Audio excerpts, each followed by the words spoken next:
Hello student, I am Adarsh Tiwari. Welcome to new Sarvottam agriculture academy. तो बेटा, पिछली क्लास में हम लोगों ने मोल की अवधारणा पढ़ी थी, मोल कॉन्सेप्ट के बारे में जाना था।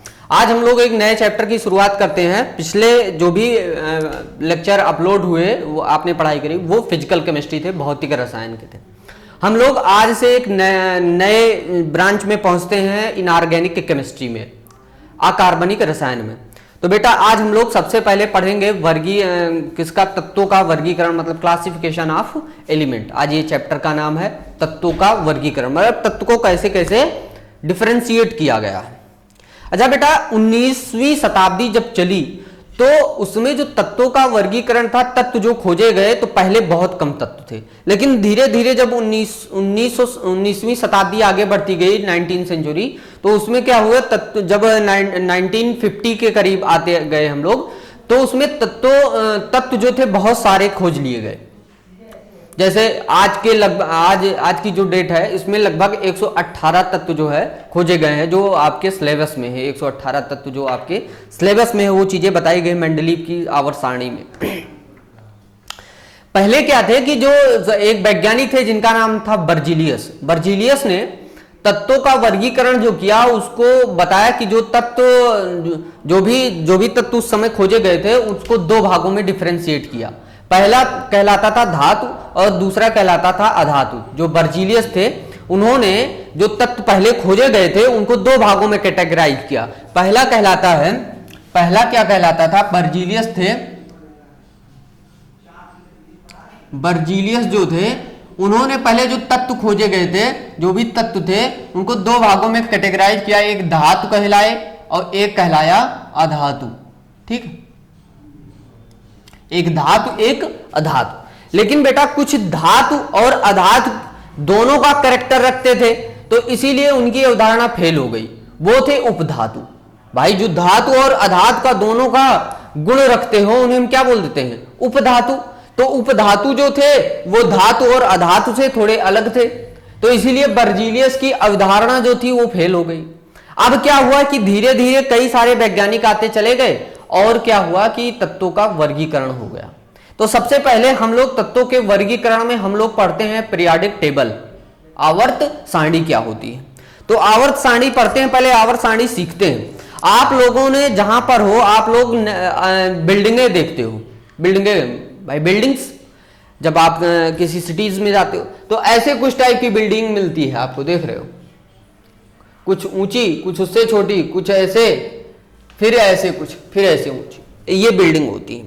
तो ऐसे ही बिल्डिंगों में क्या गया, तत्वों को क्या किया गया, इकट्ठा करके रख दिया गया। अब जैसे रखते हैं, तो जैसे पहले जो मेंडलीव की आवर्त सारणी थी, उनमें बताया गया कि 7 आवर्त होते। तो हमने क्या किया, 7 आवर्त बना दी, 1 2 3 4 5 6 7। और आवर्त कैसे होंगे, ऐसी 1 2 3 4 5 6 7।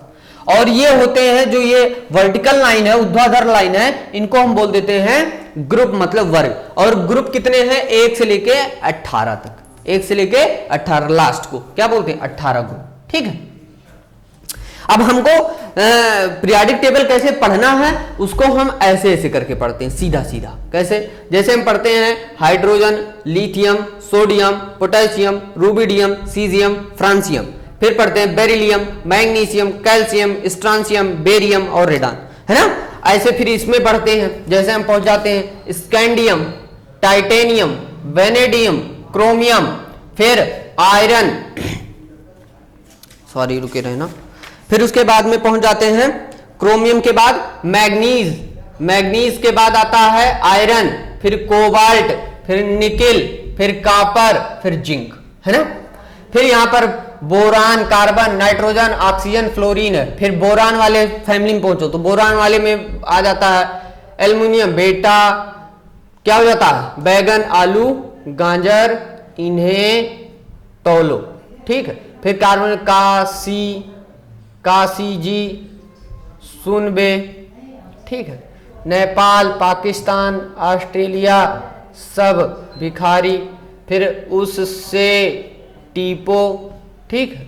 फिर आता है फिर कल, बाहर आई, आंटी, है ना। फिर हे निशा, अड़कर, जिंदा रहना, ये सब चीजें। वैसे इस फिर ये है साइंस टीचर वेरी क्यूअर, मांगे फीस कोई नहीं कुछ जाने, ये सब चीजें ऐसे याद करी जाती हैं। अब जैसे आपको अगर पीरियोडिक टेबल आपको घर पे पढ़ना है, अब क्या करना है कि पीरियोडिक टेबल आप घर पे पढ़ोगे, ज्यादातर आपको जो याद होगा वो 1 से लेकर 30 तक आपको पता होगा एटॉमिक नंबर। तो सबसे पहले हम हाइड्रोजन का 1 होता है एटॉमिक नंबर, हीलियम का हो जाता है 2, फिर आता है लिथियम का 3, बेरिलियम का 4, बोरान का 5, 6, 7, 8, 9, 10, फिर इधर आ जाता है 11, 12, फिर आता है 13, 14, 15, 16, 17, फिर 18, फिर 19, फिर 20, फिर 21, फिर 22, फिर 23, फिर 24, फिर 25, फिर 26, 27, 28, 29, 30, 31, 32, 33, 34, 35, 36, ऐसे बहुत सारे। उधर 36 के बाद यहाँ आ जाएगा 37, ये हो जाएगा 38, फिर यहाँ देखो 54 है, यहाँ हो जाएगा 54 के बाद क्या आ जाएगा 54, 55, यहाँ 56, फिर यहाँ देखिए यहाँ 86 है तो यहाँ 87 और यहाँ 88, इसके बीच में भी है। फिर यहाँ आप देखते हो 14, 14 दूनी 28 एलिमेंट यहाँ होते हैं। 14, 1, 2, 3, 4, 5, 6, 8, 9, 10, 11, 13, ठीक। तो यहां पर कुछ होते हैं। अच्छा, अब इसको क्लासिफाई करें तो हम फर्स्ट ए और सेकेंड ए ग्रुप को केवल क्या बोल देते हैं, एस ब्लॉक। क्या बोलते हैं, एस ब्लॉक का एलिमेंट, एस ब्लॉक एलिमेंट।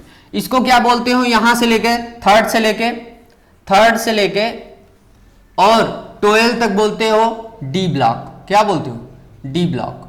इसको क्या बोलते हो आप, इसको बोलते हो पी ब्लॉक। क्या बोलते हो, पी ब्लॉक, ठीक है, पी ब्लॉक। और यहां नीचे वाले को बोल देते हो एफ ब्लॉक। अब कैसे हम समझते हैं एस ब्लॉक, पी ब्लॉक और डी ब्लॉक क्या होते हैं, कैसे होते हैं, एस, पी और डी कैसे समझते हैं।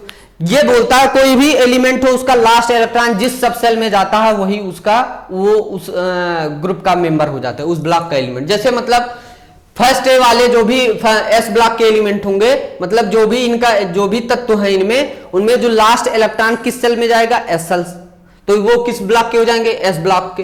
पी ब्लॉक वाले में अगर पहुंचो तो पी ब्लॉक वाले में क्या हो जाएगा, पी ब्लॉक वाले में ये हो जाएगा कि जो भी इनके इलेक्ट्रॉन के लास्ट वो कहां जाएंगे, पी ब्लॉक में जा रहे हैं, लास्ट वाला इलेक्ट्रॉन पी सब सेल में जा रहा है तो पी सेल में, तो पी ब्लॉक के एलिमेंट हो जाएंगे। डी वाले में डी और एफ वाले में एफ। तो इतनी बातें हमने कर ली। अब कई सारे जो हैं तत्व हैं, कई सारे, उस तत्व को हम लोग पहचानते हैं और समझते हैं।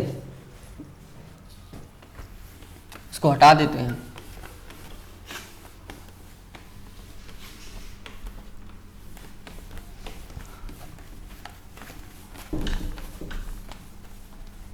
यहां पर समझना, हमने क्या बताया कि तत्वों का जो वर्गीकरण था सबसे पहले कब चालू हुआ, 19वीं सेंचुरी में। 19वीं सेंचुरी से 19वीं शताब्दी से क्या हुआ कि तत्वों का वर्गीकरण स्टार्ट हुआ था। 19वीं शताब्दी में हम लोगों ने देखा कि तत्व जो थे बहुत कम थे। उसके पहले भी तत्व का वर्गीकरण, तत्व बहुत सारे खोजे गए थे, लेकिन 19वीं शताब्दी से हम लोग ज्यादा अवेयर हुए। सबसे पहले एक वैज्ञानिक आए जिनका नाम था क्या, बर्जीलियस। बर्जीलियस ने क्या किया बेटा, बर्जीलियस ने जो तत्व थे जो भी खोजे गए थे उस टाइम, उनको दो भागों में कैटेगराइज किया। एक को बताया धातु और एक को बताया अधातु, मतलब एक मेटल और दूसरा क्या था, नॉन मेटल। लेकिन कुछ तत्व जो थे वो दोनों का गुण रखते थे, उन्हें उपधातु बोलते थे, तो इनकी थ्योरी क्या हो गई, फेल हो गई। ठीक, अब तत्वों का वर्गीकरण और आगे बढ़ा, तो तत्वों के वर्गीकरण में और सारे वैज्ञानिक आए, तत्वों का वर्गीकरण में और सारे वैज्ञानिक आए, तत्वों का वर्गीकरण। सबसे पहले आपके जो पाठ्यक्रम में सबसे पहले आए थे वैज्ञानिक थे प्राउट का नियम। क्या था, प्राउट का नियम। प्राउट का नियम, प्राउट्स का नियम क्या बोलता है, इन्होंने बताया जो भी तत्व उस टाइम प्रेजेंट थे प्राउट के नियम के अनुसार, उन्होंने बताया कि जो भी तत्व हैं वो हाइड्रोजन के गुणनफल, आवर्ती गुणनफल होते हैं। क्या होते हैं? आवर्ती गुणनफल होते हैं। मतलब जो भी तत्व खोजे गए सभी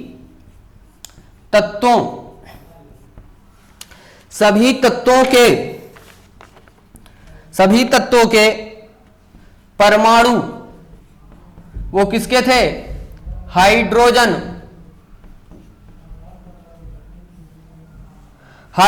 के परमाणु के ठीक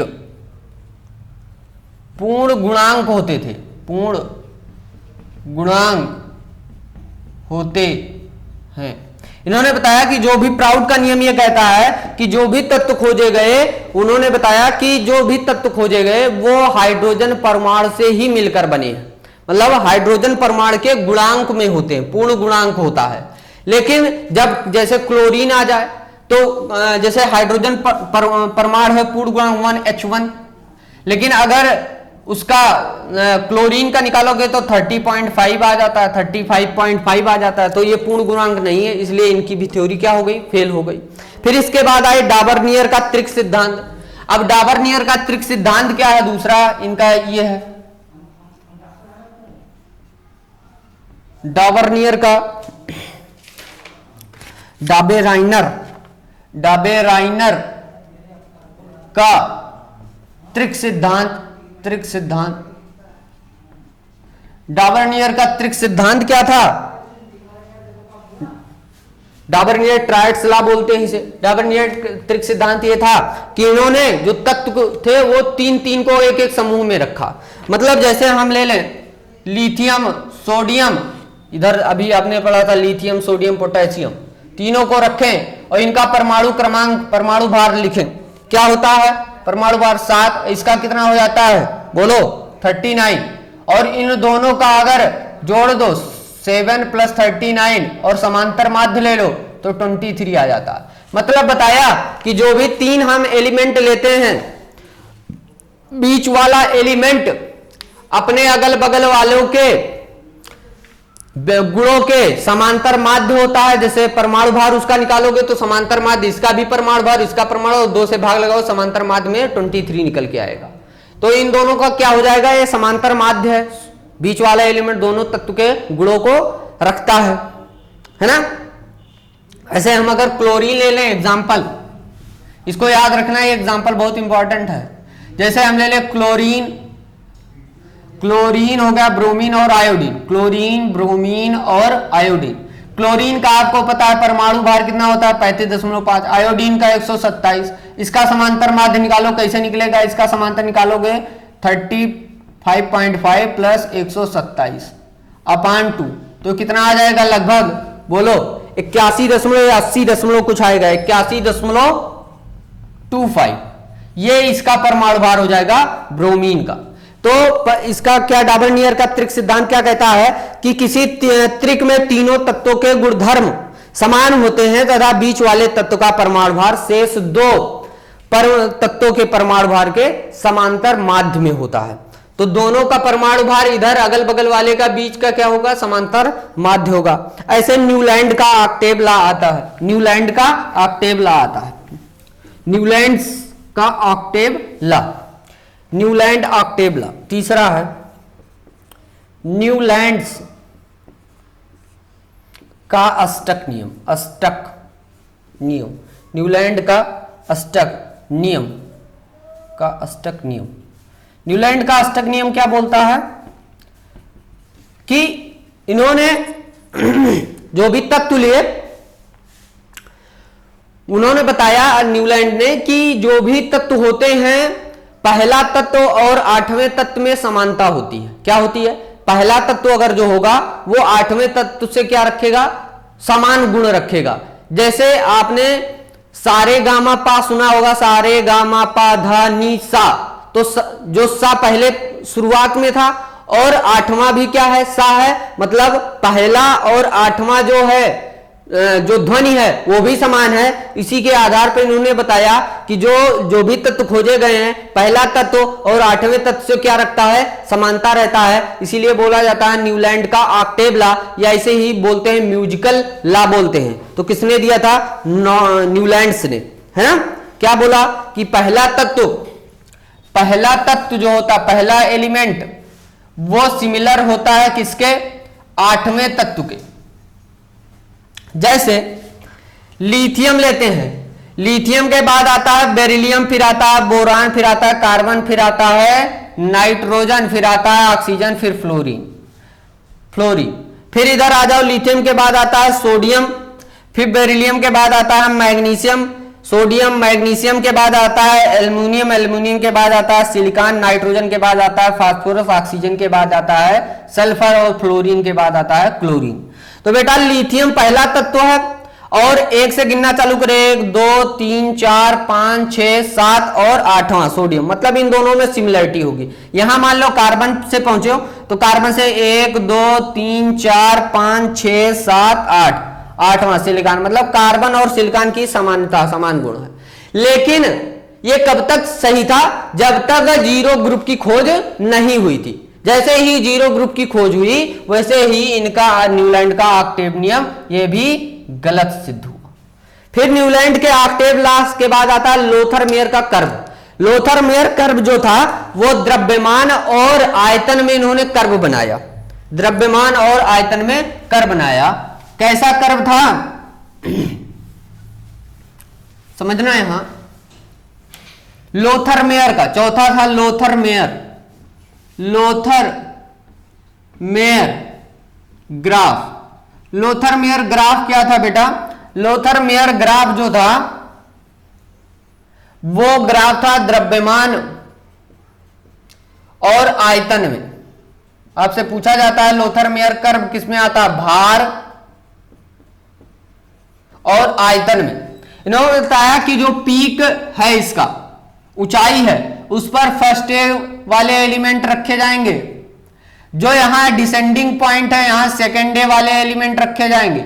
जो एसेंडिंग पॉइंट है, जहां चढ़ने वाला है, वो जिसे बोलते हैं आरोही, वहां पर हैलोजन रखे जाएंगे, हैलोजन फैमिली, फ्लोरीन क्लोरीन वाले। यहां पर सेकेंड, यहां पर भी क्या आ जाएगा, सेकेंड ए वाले एलिमेंट। जहां पर नीचे उतरता, ढाल नीचे उतरेगा, वहां पर सेकेंड ए, जहां पर चढ़ेगा वहां हाइलोजन आ जाएंगे। ठीक, तो ये लोथर-मेयर का कर्व हो गया।